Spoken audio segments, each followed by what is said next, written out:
मेरे प्यारे भाइयों और बहनों, आप सबको मेरा हार्दिक प्रणाम।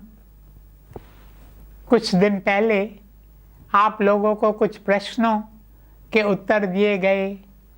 आज कुछ अधिक और प्रश्नों के बारे में चर्चा करेंगे। पहला सवाल, एक युवक पूछता है, योग का अर्थ क्या है? मेरे प्यारे भाइयों और बहनों, योग का अर्थ है मिलाप। किससे मिलाप? हम अपने प्रियतम से बिछड़कर यहाँ आए हैं और उसे वियोग में रहते हैं, इसलिए हम सुखी नहीं बल्कि दुखी हैं। अब हमारा अपने प्रियतम से मिलाप कैसे हो? इसलिए हमें कोई गुरु चाहिए, कोई प्रभु का भक्त चाहिए। हम अनंत से आए हैं। हम अपने असली घर को भुलाकर माया के फंदे में फंसकर स्वयं को दुखी कर रहे हैं। मेरे प्रियजनों, जब तक हम अनंत को नहीं पा लेते तब तक हम सुखी नहीं हो सकते।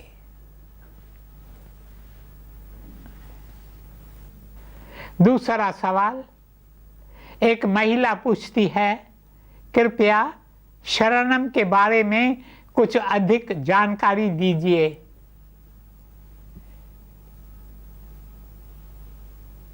मेरे प्यारे भाइयों और बहनों, श्री रामकृष्ण परमहंस कहते थे कि शरणम दो प्रकार की होती है। पहली प्रकार का उदाहरण है बिल्ली का बच्चा, दूसरी प्रकार का उदाहरण है बंदरिया का बच्चा। आपने कभी बंदरिया और उसके बच्चे को देखा है? मैंने देखा है। मुंबई से लौटकर जब पुणे जाता हूँ तब रास्ते में खंडाला के पहाड़ हैं। उन पहाड़ों पर कई बंदर और बंदरियाँ रहते हैं। बंदरिया का बच्चा अपनी माँ के पेट से चिपका हुआ रहता है। वह स्वयं माता के पेट को पकड़े रहता है। बंदरिया एक स्थान से दूसरे स्थान पर कूदती रहती है, उसका बच्चा उसे पकड़े रहता है। किंतु बिल्ली का बच्चा अपनी माँ को नहीं पकड़ता। बिल्ली स्वयं अपने बच्चे को मुंह में उठाकर एक स्थान से दूसरे स्थान पर ले जाती है। बिल्ली का बच्चा एक स्थान पर पड़ा रहता है, कुछ कहता नहीं, माँ को पकड़ता भी नहीं। यह सब काम माँ को ही करना है। बिल्ली का बच्चा उस भक्त जैसा है जो प्रभु से कहता है, मैं कमज़ोर हूँ, निर्बल हूँ, मुझे तो इतनी भी शक्ति नहीं है जो तुम्हें पकड़े रहूँ। तुम स्वयं आकर मुझे मजबूती से पकड़ो। यदि पिता अपने पुत्र को पकड़े रहता है तो पुत्र सलामत है। कितनी भी ठोकरें खाएं, पुत्र गिरेगा नहीं। किंतु यदि पुत्र पिता का हाथ थामता है तो किसी समय ऐसी ठोकर लग सकती है जो उसका हाथ छूट जाए। तीसरा सवाल, एक जिज्ञासु पूछता है, कृपया बताइए क्या देहधारी गुरु करना जरूरी है? मेरे प्रियजनों, हम में से कई लोगों के लिए देहधारी गुरु करना जरूरी है। जब हम कोई भी कार्य सीखना चाहते हैं तो उसके लिए सिखाने वाला चाहिए। यदि क और ख सीखते हैं तो भी शिक्षक की ज़रूरत होती है। क ख कोई गुप्त बात नहीं है, यह तो सभी जानते हैं। उसके लिए भी सिखाने वाले की ज़रूरत पड़ती है। फिर आध्यात्मिक जीवन तो भीतर की यात्रा है जिसके बारे में बहुत कम लोगों को जानकारी है। इसलिए हमें कोई गाइड चाहिए जो हमें सच्ची राह पर ले चले। पहले हम गुरु शब्द का अर्थ समझें। गुरु शब्द निकला है गु और रू में से। गु है अंधेरा, रू है उजाला। गुरु वह है जो हमें अंधेरे में से निकालकर उजाले में ले आता है। The Guru leads us out of darkness into light, out of strife into peace, out of suffering into the joy that no ending knows. इससे अधिक हमें और क्या चाहिए? कोई मेरा हाथ थाम कर कहे, मेरे बालक तुम अज्ञान के अंधकार में हो, तुम झूठ को सच समझ रहे हो, आओ तो मैं तुम्हें ज्ञान के उजाले में ले चलूं, तो तुम्हें सत्य का पता चले। इससे अधिक हमें और क्या चाहिए?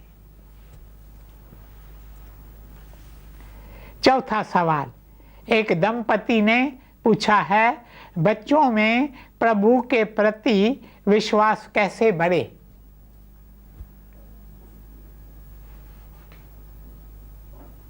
मेरे प्यारे भाइयों और बहनों, बच्चों में प्रभु के प्रति विश्वास बढ़ाने के लिए यह जरूरी है कि उन्हें प्रभु के बारे में, उनके अवतारों के बारे में, संत सत्पुरुषों के संबंध में कहानियां सुनाएं, जैसे वे समझ सकें कि ऐसी कोई शक्ति है जो पूरे विश्व को चला रही है। और दूसरी बात, बच्चों की संगति का ध्यान रखें। विश्वास है सबसे बड़ा खजाना। विश्वास वो शक्ति है जिससे हमें भान होता है कि हमारा हित किस में है। बच्चों में यह विश्वास बनाने के लिए उन्हें रोज सत्संग में ले जाएं। यदि ऐसा न कर सके तो अपने घर में हर रोज संध्या के समय कुछ समय के लिए सत्संग करना चाहिए, जिसमें आरती जरूर करनी चाहिए। बच्चों को ज्योति और घंटियों की ध्वनि अपनी ओर आकर्षित करती है। फिर सत्संग या आरती समाप्त होने के बाद उन्हें प्रसाद दें। बच्चों में आस्था बनाने के लिए यह जरूरी है कि समय समय पर सेवा के कार्यक्रम रखें, जहाँ गरीबों, दुखियों और दीनहीनों की सेवा की जाए। बच्चे भविष्य के निर्माता है। बच्चे हमारी कौम का सच्चा खजाना है। इसलिए उन्हें घर में अनुकूल वातावरण दें। पाठशालाओं में भी ऐसी शिक्षा दें जिस द्वारा उनके कोमल हृदय में विश्वास, वीरता, सेवा और अच्छे चरित्र के बीज बोए जा सकें।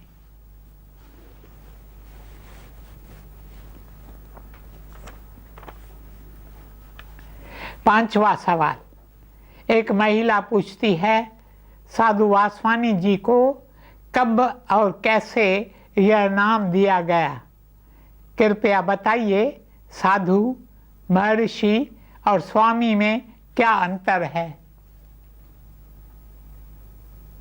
मेरे प्यारे भाइयों और बहनों, वैसे तो साधु, स्वामी और महर्षि इन तीनों शब्दों का अर्थ लगभग एक ही है। यदि बारीकी से इन शब्दों का अर्थ अगर समझना है तो महर्षि का अर्थ है ऐसा इंसान जिसे आने वाले भविष्य की जानकारी हो। स्वामी का अर्थ है ऐसा इंसान जिसने अपने मन और इंद्रियों पर विजय पा ली हो।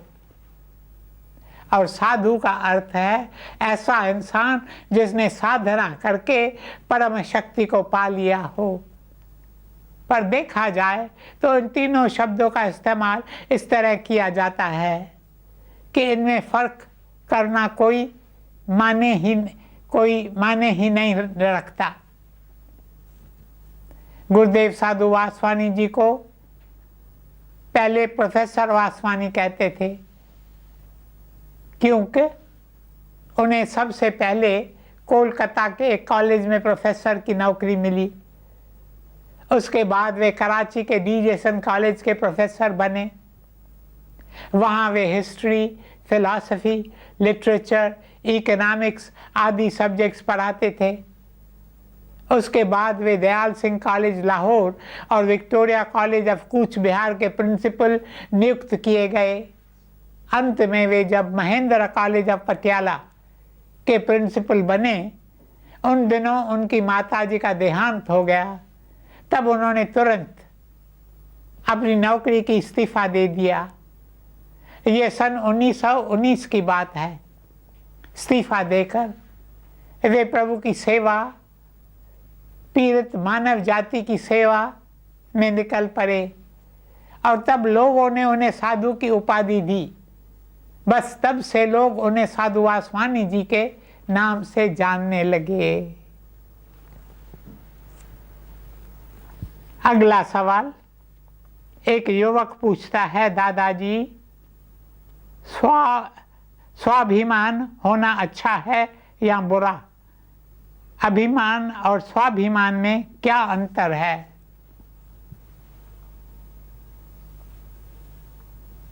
मेरे प्यारे भाइयों और बहनों, स्वाभिमान होना चाहिए, किंतु उसके लिए सबसे पहले स्व को जानना जरूरी है।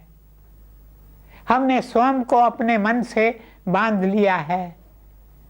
मन के दो पहलू हैं, एक लोअर माइंड या लोअर सेल्फ अर्थात नफ्स, जिसे हम ईगो भी कह सकते हैं, जिससे राग, द्वेष, ईर्ष्या, लोभ, मोह, अहंकार जैसे भाव उत्पन्न होते हैं।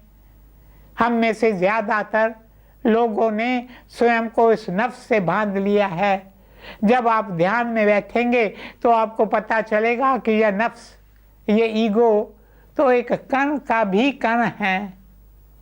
ये इतनी छोटी चीज़ है जिसका कोई महत्व ही नहीं है, जिसका कोई अस्तित्व ही नहीं है, परंतु क्योंकि यह हमारे कॉन्शियसनेस पर सवार होकर बैठ गया है, इसलिए हम इसकी पकड़ में बड़ी आसानी से भटक जाते हैं और हम स्वयं को वही मान कर चलते हैं। हमने इसके आकार को इतना विशाल बना दिया है कि अब हाल ये है कि हमें इसके परे और कुछ दिखाई ही नहीं देता। दूसरी ओर है हमारा सच्चा स्वरूप, द हायर सेल्फ, वास्तव में जो हम हैं। यदि हमें उसका स्वाभिमान है तो वही सच्चा स्वाभिमान होता है। ये एक एक संत को होता है, हर उस व्यक्ति को होता है जिसने आध्यात्मिक जीवन की ऊंचाइयों को छू लिया है। किंतु जिस स्वाभिमान की हम बात करते हैं वो तो केवल अहंकार है। क्यों? क्योंकि हम अहंकार के गुलाम हैं। We are slaves of the ego। और जितना जल्दी हम इसका त्याग कर दें उतना हमारे लिए अच्छा होगा। अभी कुछ ही दिन पहले मैंने सत्संग में बताया था कि हांगकांग में एक आदमी एक दावत पर गया। पहले वो एक व्यापारी का असिस्टेंट रह चुका था। एक दिन उसे अचानक बहुत सारी दौलत मिल गई। शायद उसकी लॉटरी लगी थी या फिर उसके किसी रिश्तेदार ने अपनी सारी धन संपत्ति उसके नाम कर दी। इस तरह रातों रात वह बहुत धनी व्यापारी बन गया। अब वह स्वयं को पता नहीं क्या समझने लगा। वह दावत पर आया तो उसे एक जगह पर बिठाया गया। उसके पास ही एक दूसरा आदमी बैठा था जो उस दावत देने वाले का असिस्टेंट था। जब इस धनी व्यापारी को इस बात का पता चला तो वह तिलमिला उठा और बोला, मैं एक पल यहाँ नहीं रुकूंगा। तुमने मेरी बेइज्जती की है। तुमने मुझे एक असिस्टेंट के साथ बिठाया है। अब मेरे प्यारे भाइयों और बहनों, वो बेचारा असिस्टेंट भी एक इंसान था। उसके दिल में भी भगवान श्री कृष्ण विराजमान थे। यदि उस धनी व्यापारी को सच्चा स्वाभिमान होता तो वह उस असिस्टेंट में भगवान श्री कृष्ण को देखता। जिस स्वाभिमान की हम बात करते हैं वो वास्तव में स्वाभिमान कहाँ है? वो तो केवल अभिमान ही अभिमान है, जिससे हम मच्छर उठते हैं, क्रोधित हो जाते हैं, कभी कभी तो मार पीट पर उतर आते हैं। मैं समझता हूँ अब स्वाभिमान और अभिमान के फर्क को आप जान गए होंगे।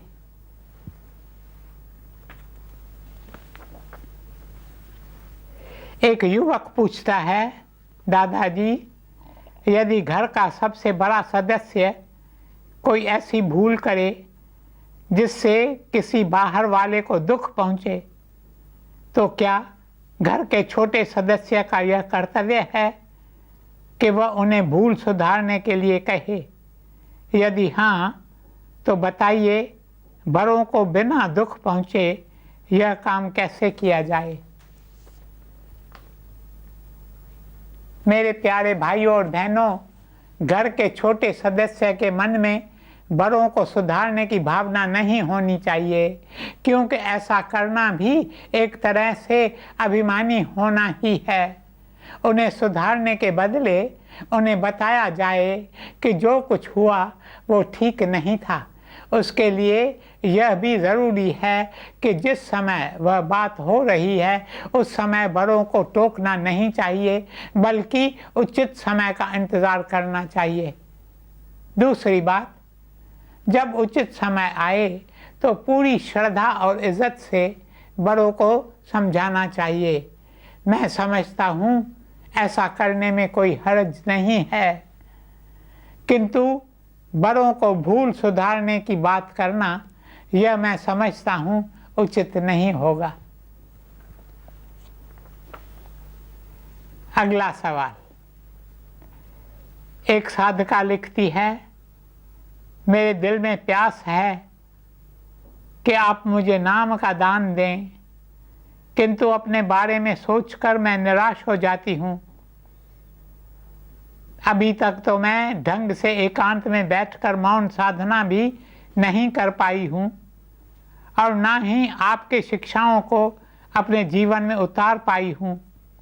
फिर बताइए, क्या मेरे लिए भी कोई आशा है? कृपया मुझे नाम का दान दें। मेरे प्यारे भाइयों और बहनों, नाम का दान दो प्रकार के होते हैं। एक कि मैं चाहता हूँ कि गुरु मुझे नाम का दान दें ताकि उसका जाप कर मैं अपने मन की भावना को कुछ रोक सकूं। इस प्रकार का नाम दान हम कभी भी ले सकते हैं। दूसरा है कि हम कई अनुभवों से गुजरे हैं और गुरु की शिक्षाओं को अपने जीवन में उतारा है और हमारा मन थोड़ा बहुत एकाग्र हो गया है। उस समय हमें जिस नाम का दान मिलता है वह नाम शक्ति से भरपूर होता है। जो पहले प्रकार का नाम है उसमें शक्ति फूंकनी पड़ती है। गुरु नाम देते हैं और हम उस नाम को बार बार जपते रहते हैं। जितनी श्रद्धा से, जितने प्रेम से, जितनी लगन से, जितनी भक्ति से, जितनी गहराई से हम नाम जपते हैं, उतनी हम उस नाम में शक्ति फूंकते हैं, रहते हैं। एक नाम है जिसमें मुझे शक्ति फूंकनी है और दूसरा नाम है जो मुझ में शक्ति फूंकता है। ये जो दूसरे प्रकार का नाम है वो इतनी जल्दी नहीं मिलता, वो उचित समय पर ही मिलता है। एक शिष्य के बारे में बताया गया है कि उसने 20 साल अपने गुरु की खूब सेवा की। जब 10 साल पूरे हुए तो वह गुरु के पास नाम का दान मांगने गया। गुरु ने कहा अभी तो ये कच्चा घड़ा है, और उन्होंने उसे नाम नहीं दिया। 10 साल और गुजर गए, वह सेवा करता रहा और 10 साल बाद वह फिर गुरु से नाम दान मांगने गया। तब जाकर गुरु ने उसे नाम दिया। ये दूसरे प्रकार का नाम जब मिलता है तो वह हमें तुरंत आध्यात्मिक जीवन की ऊंचाइयों पर ले जाता है। पर पहले प्रकार का नाम हम ले सकते हैं। देखा जाए तो हम कोई भी नाम जप सकते हैं। जो भी नाम आपके मन को भाए, जो भी नाम हम जपें, उसे पूरी श्रद्धा और भक्ति से जप कर उसमें शक्ति फूंकते रहें। वह शक्ति हमें काम आती है। इस प्रकार का नाम दान हम गुरु से मांग सकते हैं। आज समय समाप्त हो रहा है। अधिक प्रश्नों की चर्चा फिर किसी दिन करेंगे। ओम शांति शांति शांति।